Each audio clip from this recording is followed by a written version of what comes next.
দেখে নিচ্ছি সিকন এক ঝলকে।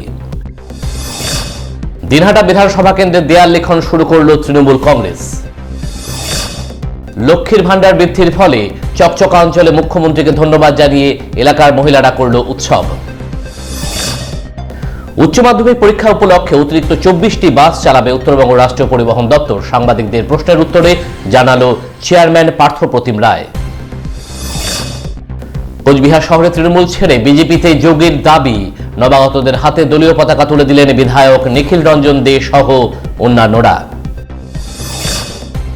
বিবর্তনবাদের প্রবক্তা চার্লস ডারউইনের 12ই ফেব্রুয়ারি জন্মদিবস উপলক্ষে আবক্ষ মূর্তি পরিচ্ছন্ন করা হলো।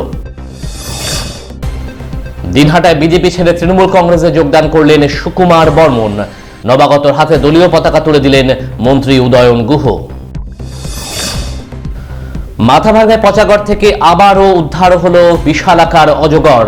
তাকে বন দপ্তরের হাতে তুলে দেওয়া হলো।